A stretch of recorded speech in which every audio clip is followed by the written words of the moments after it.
Okay guys, I don't know if you knew this, but you guys asked me some questions. I'm going to go ahead and answer them for you. Super excited about this. I guess it was more than a couple weeks ago. It was like 3 weeks ago, so we will just go with it. Know what I'm saying? Know what I'm saying? Stop. Stop it. But we're gonna go for it. Biz for Briars, and she asked, how many models do you have? Not only Briars. I think the last time I counted, I haven't counted in forever because I haven't really done a whole lot with Briars in a while.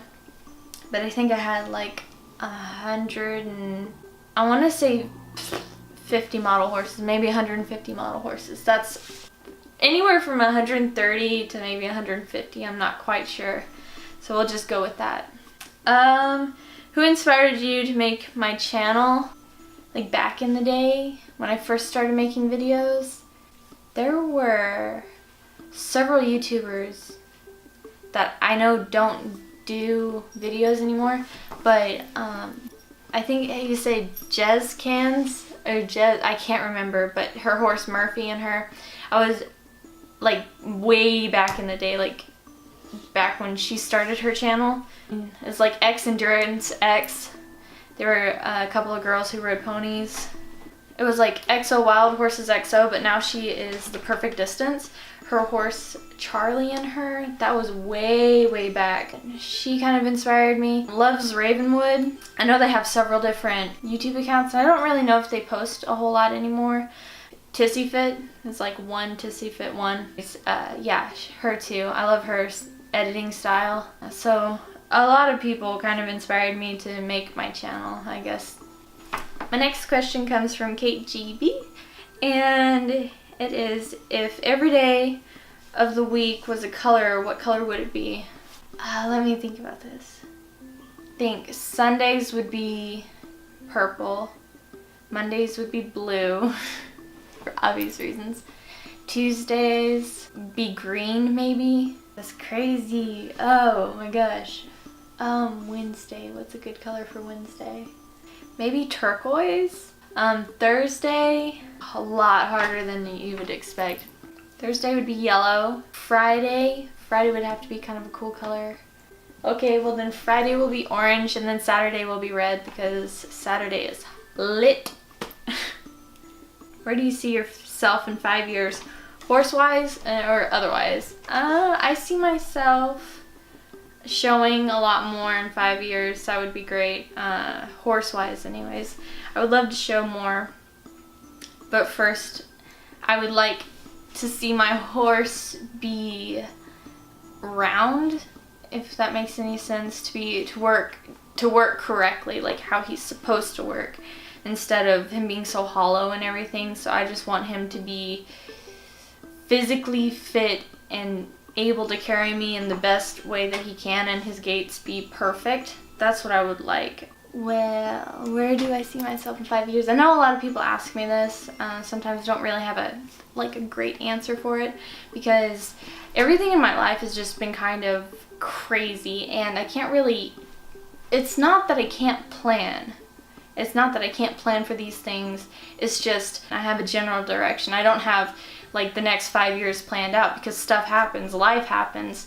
My number one goal for the next 5 years is to get as close to God as I can, because God is the center of my life and He is very important to me.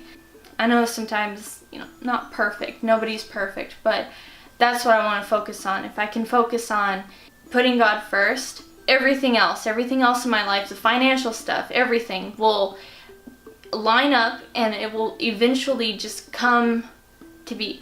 I can't do these things on my own without God, so if I put God first, everything else in my life, all the horse stuff, all the other stuff, like the boyfriend, if and when I get a boyfriend, I don't really know, but yeah, my goal for the next 5 years is to at least put God first, work with my horses, and find a good job. That's my goals for the next 5 years. Alright, the next question is from Bitless Believer. It is, how long have you been riding?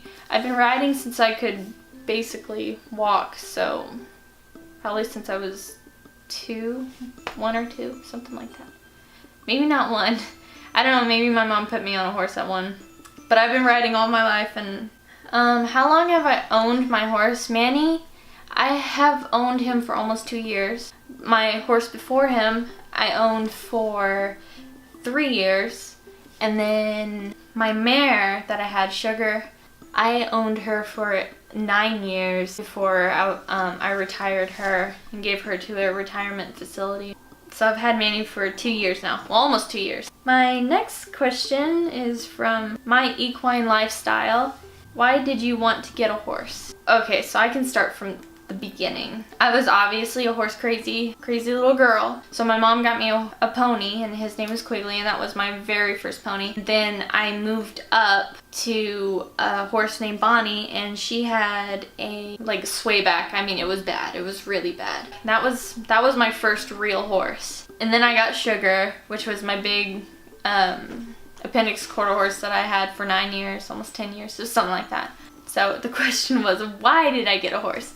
After I got Sugar, I wanted to get this is a few years after that, and I learned how to train her. I wanted to move up in the training type stuff. I got Commander. I can say I put in all the work and I did everything from the ground up on this horse. That's why I got Commander, and plus he was the horse. And then Commander passed away, and then I got Manny. So the reason why I got Manny, I had to have a horse. I mean, that sounds kind of silly, but I was so heartbroken over Commander because I spent the better part of 3 years working with this horse every day, and I was just devastated. I didn't even know if I was going to ever find a horse as good or better than him. We went and found Manny, and that is why I have Manny now. That's why I bought my horse. So that's kind of the short history of my owning horses. Okay, my next question comes from More Than Conquerors _ and she asks, what was my most embarrassing riding fall story, or what was my biggest fall? Luckily, I have not had too many big falls. I would like to consider myself kind of a good rider because I haven't fallen off that much, and I think that whole thing where you have to fall off 20 times is a load of bull, because if you have fallen off a horse 20 times, that does not make you a good equestrian. It just means that you need to learn how to ride. I know what my most embarrassing fall was. I was riding Snow, and of course it would be the horse that wasn't even mine. It's my sister's horse. I got on her and I was showing a friend how to jump, and I shouldn't have even been on Snow because she's not a good jumper. She doesn't know how to ride, and I was just showing her how to jump Snow and what she needed to do, and I thought I was so cool. And Snow, she blew out her stomach and had air in her belly. As I was going over this jump, she jumps funny. She bunny hops over things. She bunny hopped and just put her head straight down. The saddle wasn't on tight enough, so it just slid over her neck, and I just slid down and just went rolling over the top of her head. And the sad part of it was I went face first, and I didn't even have a helmet on. And that's kind of my theory, is the time that you don't wear a helmet is going to be the time that you actually need to wear a helmet. But I didn't wear a helmet, so that kind of sucked. Yeah, that was embarrassing. That was pretty embarrassing. My worst fall, after some sort of festival that I went to, I wanted to ride my horse afterwards. So it was Sugar. I think I got a mile down the road, and she caught sight of something, and she wouldn't go forward. And something, I don't even know what it was, but she just started bucking. We're talking bronc type bucking. She was going crazy. I was trying to get her under control, and I was only 11 or 12. I wasn't very old, but I was trying to get her under control. My hat had a stampede strap that was super long. I just remembered that it was kind of misting outside. I was a cowgirl, so I had to wear the hat, and I also had this fluffy windbreaker on. What I did was I was trying to pull her head up, and somehow I leaned forward, and my stampede strap got caught on the horn of my saddle. And as she would go down and I would pull back, it would jerk me forward. And the same thing like with my windbreaker, because it was so baggy, it would grab a hold of stuff. The Stampede strap just jerked me down one more time and I hit the ground. Sugar was a really tall horse, almost 16 hands. She was a very tall horse. I landed on gravel. Yeah, and that really sucked. All I remember is looking up and not being able to breathe because I had the air knocked out of me. And all I see is her running over the hill back to my house. And I was like, okay. And then I had to run all the way back home, not being able to breathe. Yeah. But luckily I didn't break anything. I mean, I was just extremely blessed. And then I wasn't wearing a helmet. That looks like the end of my Q&A. I'm so happy that you guys decided to actually talk to me. Oh my gosh, I have friends now. So yeah, thank you guys for sending in your comments. If you like this kind of video, I can do this again because it was fun interacting with you guys. I don't even know how to say this, but you guys are great. Thank you so much for 500 plus subscribers. So excited. Good things, great things are to come. Super excited about everything. I know I say I'm super excited about everything, but it's just how I feel on the inside. I'm so excited.